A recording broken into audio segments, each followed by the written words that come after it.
How is a domestic Ford Bronco?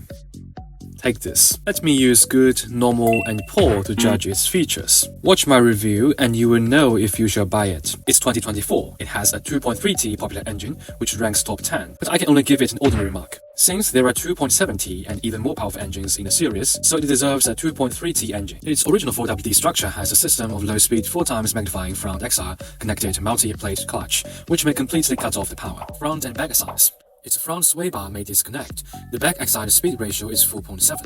That is very good. To secure its front doesn't adopt the spring and individual wheel suspension, so its stretching and off-road performance are nice. Its double wishbone structure offers ideal operation and comfort. That's a normal level. There are pros and cons. Here comes the front guys. As a car around 400,000, it's unprecedented and I guess it's also hard to follow. The manufacturer provides the giant 315/70 R17 tires. Couldn't be better.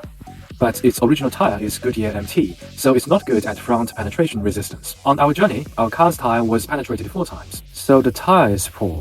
Its height is elevated originally. There are belt-stain shocks with nitrogen tanks. Quite nice. Mine is a secondary premium wasteland version. There is a metal bumper which is covered with extension screws, so you may apply any device to it, including the tail hook. It's quite front and tough. It's so good. However, there's not enough space for the winch in the middle, so you have to change the front bumper to install a winch. A pull for it. Bad design, I think. Many guys asked about this horn. Actually, there is a hole on the US version which may link a rainforest rope to its top, so it may push aside the leaves when you drive in the rainforest. It's removed due to our laws and has become a trip. Normal. If you remove the original switches from the inside, take off its roof and the doors, it becomes a convertible. Imagine this. Isn't it so cool to take a grill with in summer? Okay. Its original car has a heavy 315/70 R17 tire, so we don't need to strengthen its rear door's hinge. That is good. The rear door could open so widely. Very good. But don't you think its door is a bit shabby? If you put something inside and hit the gas, it will hit the door, and the door will break soon. Or a positive comment on the trunk space. A negative one upon the 12V liter and the small light on this side. The bright side is there are many treads for expansion units, so you may install anything you like. The shotgun. A handle above its T-zone. There's also a fixed handle for the shotgun.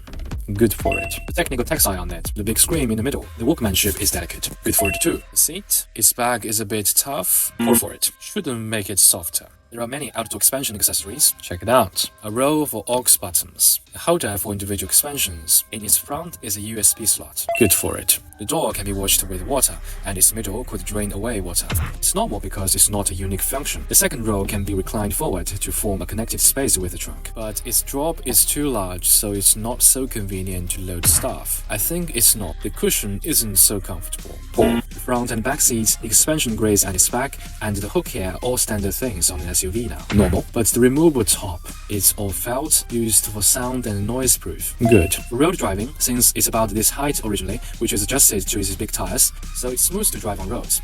For off-road capability, thanks to its original elevation and big tires, it performs much better than almost all the SUVs whose prices range from 300,000 to 400,000. Good for that too. The most popular cars in the first half of the year, domestic Ford Bronco, Tank 7000, new Prado. I've bought them all. Subscribe, visit HanLu. I'll tell you how to hot rod and have fun with those cars.